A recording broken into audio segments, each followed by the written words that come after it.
ലൂക്ക 1:28. ദൈവകൃപ നിറഞ്ഞവളെ സുസ്തി, കർത്താവ് നിന്നോടുകൂടെ.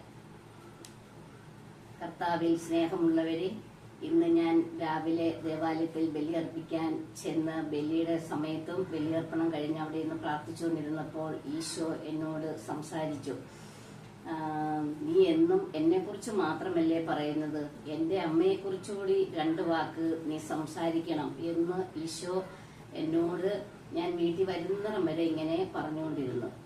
ഈശോയുടെ ആ വാക്ക് മൂലമാണ് ഇന്ന് പരിശുദ്ധ അമ്മയെക്കുറിച്ച് 2 വാക്ക് പറയുവാൻ ഞാൻ ആഗ്രഹിക്കുന്നത്.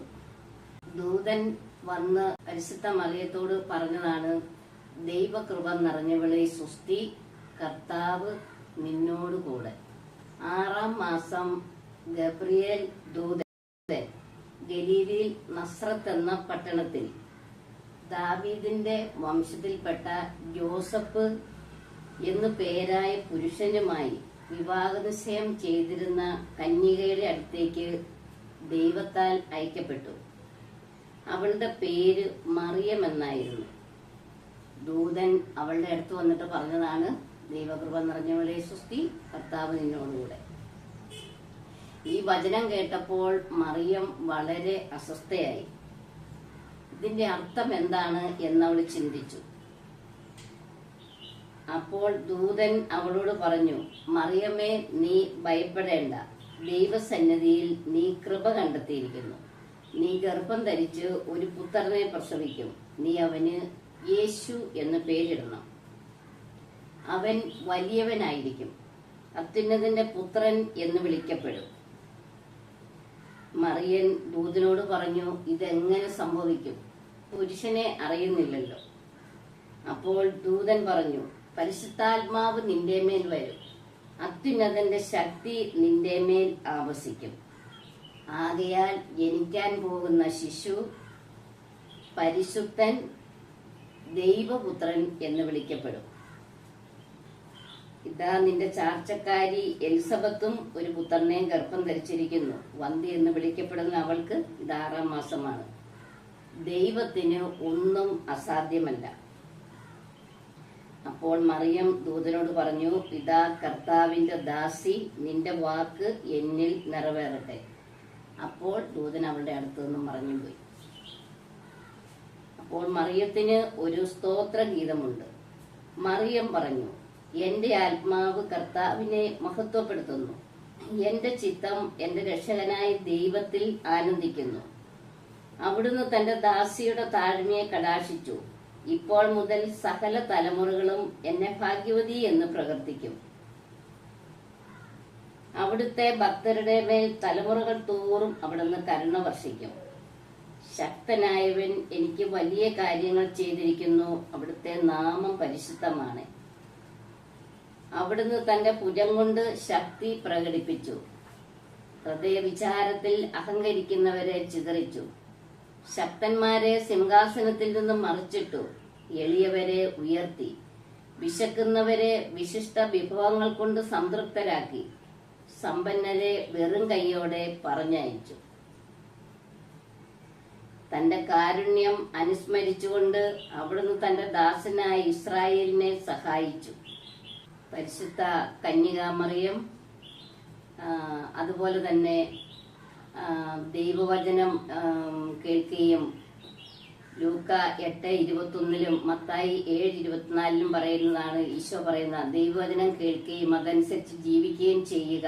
അതായത് തന്റെ അമ്മയെപ്പോലെ ജീവിക്കാനും അമ്മയെ ജീവിതത്തിന് മാതൃകയാക്കാനുമാണ് ഈശോ നമ്മളോട് പറയുന്നത്. ആ വചനത്തിലൂടെയൊക്കെ തന്റെ അമ്മയെപ്പോലെ ജീവിക്കാനും അമ്മയെ മാതൃകയാക്കുവാനുമാണ് പറയുന്നത്. നാരകീയ സർപ്പത്തിന്റെ തലയെ തകർത്തവളാണ് പരിശുദ്ധ അമ്മ. ഇപ്പൊ നമ്മുടെ വീട്ടിലാണെങ്കിലും ഒരാൾക്കും പറഞ്ഞ, നാരകീയ സർപ്പത്തിന്റെ തലയെ തകർത്ത പരിശുദ്ധ അമ്മേ, എന്റെ ഭർത്താവിന്റെ ദുശീലം വിട്ടുപോണേ, അത് അല്ലെങ്കിൽ എന്റെ കുഞ്ഞുങ്ങളുടെ ദുശീലം വിട്ടുപോണേ. അങ്ങനെ നമുക്ക് പ്രാർത്ഥിക്കാം പരിശുദ്ധ അമ്മയോട്. പരിശുദ്ധ ദൈവമാതാവിന്റെ മാധ്യസ്ഥമാണ് ജപമാല ചൊല്ലി പ്രാർത്ഥിക്കുന്നത്. ദൈവിക സമയത്തെ മനുഷ്യന്റെ സമയമാക്കി തീർക്കുവാൻ പരിശുദ്ധ അമ്മയ്ക്ക് കഴിയും. 1 തിമോത്തി 2:5 പറയുന്നതാണ്, എന്തെന്നാൽ ഒരു ദൈവമേ ഉള്ളൂ, ദൈവത്തിനും മനുഷ്യർക്കും മധ്യസ്ഥയായിട്ടുള്ളവളാണ് പരിശുദ്ധ അമ്മ. അതുകൊണ്ടാണ് ദൂതൻ പറയുന്നത്, ദൈവകൃപ നിറഞ്ഞവളെ സ്വസ്തി, കർത്താവ് നിന്നോട് കൂടെ എന്ന്. ജപമാല പരിശുദ്ധ അമ്മയിലുള്ള ഒരു വിശ്വാസമാണ് കാണിക്കുന്നത്. നമ്മൾ ജപമാല ചൊല്ലി പ്രാർത്ഥിക്കുന്നതും ജപമാല കയ്യിലേന്തുന്നതും. ജപമാല വെറുതെ കഴുത്തിൽ ധരിച്ചുകൊണ്ട് നടന്നിട്ട് ഒരു പ്രയോജനം നമുക്ക് കിട്ടത്തില്ല. അത് നമ്മൾ ചൊല്ലണം. ഓരോ മണികളും എണ്ണി നമ്മൾ ജപമാല ചൊല്ലണം. ദൈവവചനം കോർത്തിണക്കിയതാണ് ജപമാല. പരിശുദ്ധ അമ്മയിലുള്ള ആദമായ വിശ്വാസത്തെയാണ് ജപമാല കാണിക്കുന്നത്.